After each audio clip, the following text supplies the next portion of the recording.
Par le docteur Déborah Roland, proctologue à Saint-Joseph, qui va nous présenter le traitement des condylomes anaux du bistouri à la vaccination. À toi, Déborah. Merci Leïla pour cette introduction.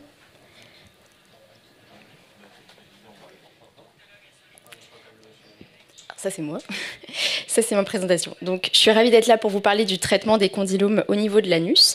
L'objectif de cette présentation, c'est vraiment que vous sortiez avec des messages clairs et simples sur les traitements qui existent pour les condylomes et ceux en particulier qui sont adaptés pour notre localisation anale et que vous puissiez les mettre en pratique dans votre activité quotidienne. Ah, d'accord. Je n'ai pas de lien d'intérêt avec la présentation actuelle. Alors pour fixer les idées, les condylomes, vous connaissez, ce sont ces lésions cutanéo-muqueuses qui sont présentes éventuellement au niveau de l'anus. Donc l'anus, c'est deux choses. C'est la marge anale d'une part, comme sur les deux photos de gauche, mais c'est également le canal anal. Donc je vous invite chez tous vos patients à faire un examen clinique complet et donc une anuscopie standard. Ce sont des lésions bénignes qui résultent d'une infection à un papillomavirus humain dit à bas risque. Et donc, il faut rassurer les patients. Et dans la majorité des temps, on n'a pas besoin de confirmer le diagnostic de façon histologique et on ne pratique pas de biopsie. Dans certains cas, effectivement, on va réaliser une histologie, évidemment lorsque les lésions sont atypiques, ou bien dans certaines populations qui ont un surrisque d'avoir des condylomes associés à de la dysplasie anale. Lucas Spindler va vous en reparler un petit peu plus tard. Voici des exemples de ces lésions qui sont donc plus sévères et qui n'ont pas le même aspect.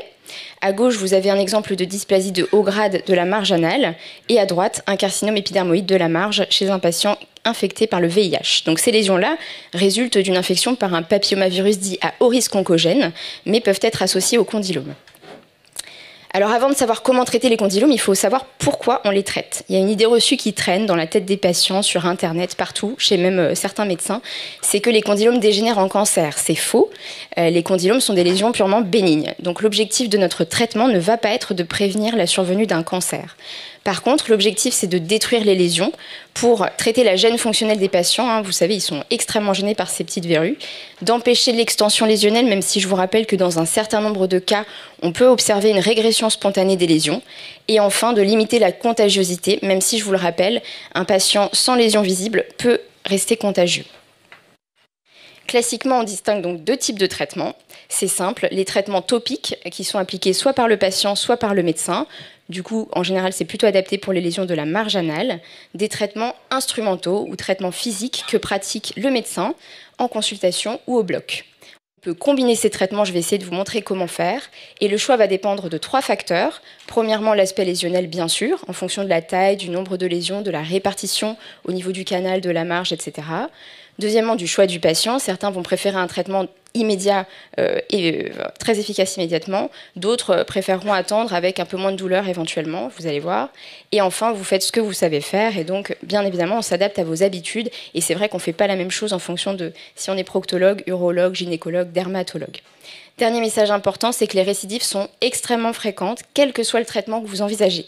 Donc avant de débuter le traitement, il faudra bien prévenir vos patients de ce risque de récidive pour pas qu'ils soient déçus déjà, et puis pour qu'ils reviennent vous voir pour traiter au fur et à mesure les récidives locales. Je commence donc avec les traitements topiques. En proctologie, en fait, quasiment le seul traitement qu'on utilise, en tout cas le principal, c'est un traitement qu'on dit immunomodulateur, qui est un traitement qui va donc stimuler l'immunité innée et acquise du patient, pour permettre la clearance virale et donc une disparition des lésions. Donc il s'appelle Imiquimod, 5% sous forme de crème. Comment ça se passe? C'est simple, le patient doit l'appliquer lui-même sur la marge anale et en particulier sur les lésions condylomateuses 3 fois par semaine. Donc classiquement on leur dit lundi, mercredi, vendredi. Et il faut bien lui expliquer qu'il masse jusqu'à pénétration. Donc c'est vraiment 1 à 3 minutes. Il laisse poser toute la nuit et puis le lendemain matin, il faut bien qu'il rince pour éviter d'avoir des brûlures, un érythème, des irritations, même si cet effet secondaire est assez classique, vous verrez. Et donc, c'est pas rare qu'on prescrive de façon concomitante d'emblée une crème apaisante à mettre les jours sans Imiquimod. Alors, il faut les prévenir que ça marche pas toujours et puis surtout, ça met du temps à agir. Donc, il faut vraiment le faire au moins 2 mois avant de conclure à un échec. Et on peut appliquer cette crème jusqu'à 16 semaines, donc 4 mois, avec une efficacité, vous voyez, qui reste, somme toute, assez relative. C'est 35 à 75% dans la littérature. Mais par contre, Quand ça fonctionne, il y a quand même moins de récidives avec ce traitement local qu'avec les méthodes destructrices, 6 à 19% dans la littérature.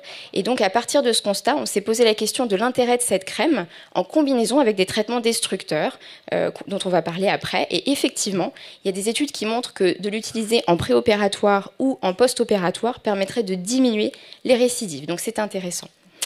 Petit bémol, on a peu de données dans le canal anal, donc normalement l'AMM n'est que pour les lésions marginales, et puis c'est vrai que c'est plus pratique de le mettre à l'extérieur, mais on est un certain nombre à l'utiliser également hors AMM en endocanalaire. Les cinécatéchines, je passe parce qu'il n'y a pas d'AMM en France. Et ensuite, dans les traitements topiques, vous avez des traitements topiques ablatifs qui vont par différents mécanismes entraîner une destruction de la lésion, par nécrose, par brûlure chimique, etc.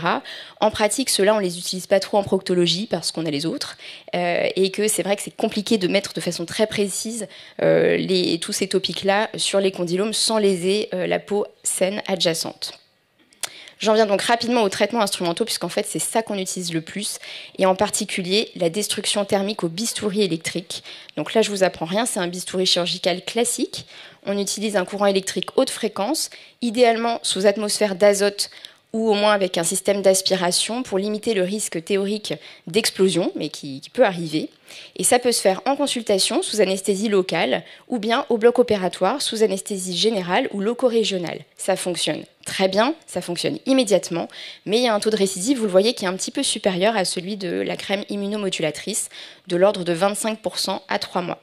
Les effets secondaires sont des effets secondaires classiques post-opératoires, notamment les douleurs post-opératoires qu'il faut traiter et un risque de saignement retardé.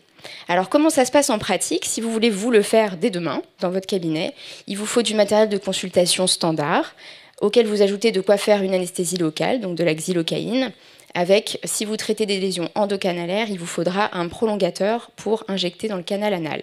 Et ensuite, il faut une plaque, un bistouri, une pointe et soit l'atmosphère d'azote, soit un système d'aspiration. Moi, je règle la coagulation sur un mode forcé à 30, mais certains mettent moins ou un petit peu plus. Alors, comment ça se passe en pratique ?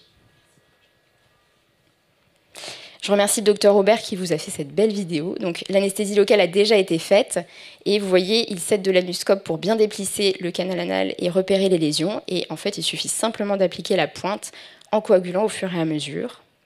Et vous voyez qu'il est tout seul, il n'y a pas besoin d'aide opératoire. 2 mains suffisent. Voilà, il existe un autre traitement physique qu'on utilise beaucoup parce qu'on a l'accès facilement, c'est la photocoagulation infrarouge. Donc ça s'utilise en consultation, c'est exactement le même matériel que vous utilisez déjà dans la pathologie hémorroïdaire interne. Donc il n'y a pas de modification à faire de réglage ou autre. Ça fonctionne bien, toujours un taux de récidive non nul. C'est évidemment que pour le canal anal, on ne traite pas la marge avec ça. Je mettrai peut-être un bémol sur les lésions en relief qui sont peut-être moins faciles à traiter avec les infrarouges qu'avec le bistouri électrique. Et bien sûr, il existe d'autres traitements physiques ablatifs qu'on pratique peu parce qu'on a le bistouri et la photocoagulation infrarouge. Mais par exemple, les dermatos utilisent beaucoup la cryothérapie et puis parfois le laser. Enfin, nous sommes chirurgiens, donc parfois c'est quand même plus simple de retirer les lésions que de les détruire, notamment pour les lésions volumineuses, c'est beaucoup plus pratique. Et puis dès lors que les lésions sont suspectes, évidemment, on fera une exérèse chirurgicale avec des marges pour avoir une analyse histologique fiable.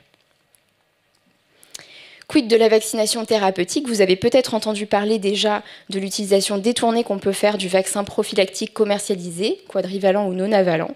Alors c'est très simple, en 2022, on n'a pas encore de données scientifiques suffisantes pour recommander ce vaccin prophylactique à visée thérapeutique, ni même en prévention secondaire pour éviter les récidives. Par contre, je vous rappelle, surtout s'il y a des médecins généralistes dans la salle, l'intérêt très bien démontré de ce vaccin pour la prévention primaire des lésions induites par les papillomavirus. Enfin, je terminerai en vous présentant un algorithme. Alors, c'est une proposition, c'est un algorithme absolument pas consensuel, c'est ce que je fais moi, donc c'est critiquable.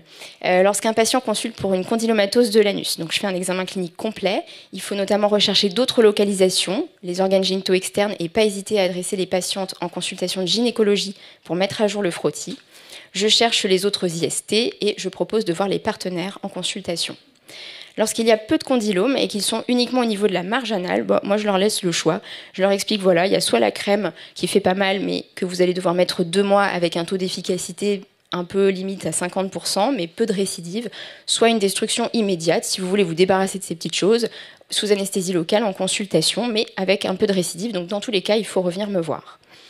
Quand il y a peu de lésions au niveau du canal anal, je les détruis, soit par photocoagulation infrarouge, c'est rapide lorsque les lésions sont petites et pas trop volumineuses, ou bien au bistouri électrique sous anesthésie locale.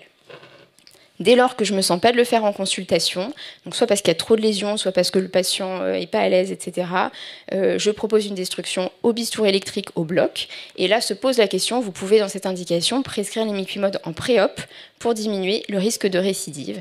Et enfin, dernière situation, lorsque la lésion est volumineuse ou suspecte, on proposera plutôt une exérèse chirurgicale. Et bien sûr, vous avez compris, on peut de nouveau prescrire l'imiquimod en adjuvant pour diminuer les récidives. D'ailleurs, les dermatos ont validé cette indication. Et enfin, il faudra bien sûr surveiller vos patients, comme je vous l'ai déjà dit. Voici les points forts de ma présentation. Donc, les condylomes, ce sont des lésions bénignes. Il faut avant tout rassurer les patients et lutter contre cette idée reçue de cancérogénèse. L'objectif, c'est de détruire les lésions. Le traitement en proctologie, c'est la destruction thermique au bistouri électrique, qui va être efficace immédiatement, mais avec un risque de récidive. On peut y adjoindre l'imiquimod avant, après ou pas, c'est votre choix. Le vaccin, pour l'instant, n'est indiqué qu'en prévention primaire, mais ça va peut-être changer dans les années à venir. Et enfin, il faut surveiller les patients selon les facteurs de risque. J'espère que c'est clair pour vous et que vous vous sentez capable de traiter tous vos patients. Je vous remercie pour votre attention. Merci Déborah pour la clarté de ta présentation. Est-ce qu'il y a des questions dans la salle ? Bonjour, docteur Doudou, chirurgien. Est-ce qu'il n'y a pas la place de la colostomie de protection temporaire dans les condylomes avancés, comme vous l'avez montré dans votre... La colostomie et quelle est sa durée ? Non, il n'y a pas de place pour la colostomie temporaire. De toute façon, quel que soit le traitement qu'on fait, on ne traite pas le virus, on ne traite que les lésions. Et donc, il n'y a pas d'intérêt démontré de faire une colostomie de protection. En pratique, les lésions après une destruction thermique, les patients cicatrisent assez rapidement, hein, surtout par rapport à une hémorroïdectomie, ça met peu de temps. Pour les soins, ça demande beaucoup de soins. Ça demande beaucoup de soins. Et non, il n'y a pas beaucoup de soins. Dans les cas très avancés, je demande ça. Ah, dans les cas très avancés. Comme vous l'avez montré, ouais. Qui ferme la région anocutanée. Alors, de toute façon, quand il y a des lésions très volumineuses, on essaye d'éviter de les faire en une seule fois, à raison du risque de sténose et de déformation, etc., pour favoriser la cicatrisation. Ça reste des cas extrêmement rares. Hein. La plupart des patients, ils peuvent avoir une condylomatose étendue. L'imiquimod en pré-op peut avoir un intérêt pour diminuer la quantité de lésions et les récidives. Mais non, vraiment, je pense qu'il n'y a pas de place pour la colostomie de protection. D'autres questions ? Non, oui.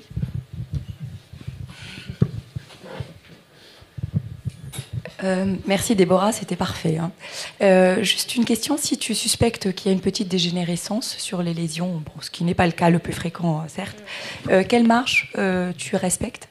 Combien de millimètres ? Alors moi, j'essaye de faire des marges d'au moins 2 mm pour être sûre d'avoir 1 mm. Ça ne fonctionne pas toujours. Et en pratique, je fais comme lors d'une dissection sous-muqueuse. J'infiltre en sous-cutané avec de l'axilo et je marque avec mon bistouri. Et ensuite, j'utilise des instruments froids pour être sûre de ne pas avoir d'artefacts de coagulation. Ok, merci.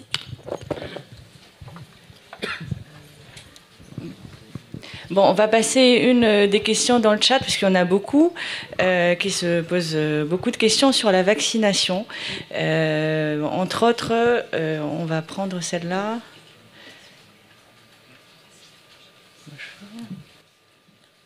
C'est là. Alors, pourquoi t'as... C'est celle-là que je voulais. Alors, il y a un nombre de vaccins en secondaire et timing de la vaccination, en prévention secondaire et timing de la vaccination. Alors, comme je vous le disais, pour l'instant, ce n'est pas recommandé. Parce qu'il n'y a pas de preuve scientifique que ça ait un intérêt pour les patients. En pratique, je crois que c'est une discussion à avoir au cas par cas avec le patient.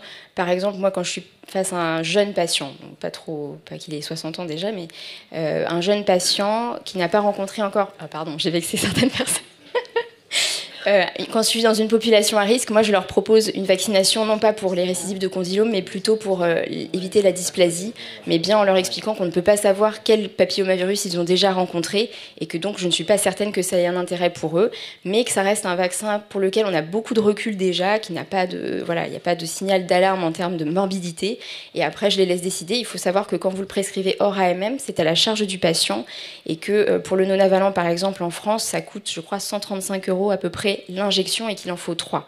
Et il n'y a pas de délai non plus recommandé pour faire ces injections. Une dernière. Quelle durée d'abstinence sexuelle peut-on recommander à un patient après un traitement physique ou immunomodulateur? Alors, difficile de répondre. En pratique, quand on vient de les traiter par une destruction physique, ils ont un petit peu mal, donc en général, ils arrêtent d'eux-mêmes. Et personnellement, je ne leur recommande pas l'abstinence, en fait, mais je sais que c'est sujet à débat. Pour moi, ce sont des lésions bénignes qui risquent de récidiver et qu'on va traiter sur plusieurs mois chez des jeunes patients, avec de toute façon un risque de contamination qui persiste même en l'absence de lésions visibles. Et donc personnellement, je ne leur recommande pas d'abstinence, mais certains recommandent l'abstinence le temps de traiter, donc c'est assez vague. Merci beaucoup, Déborah. Merci à vous.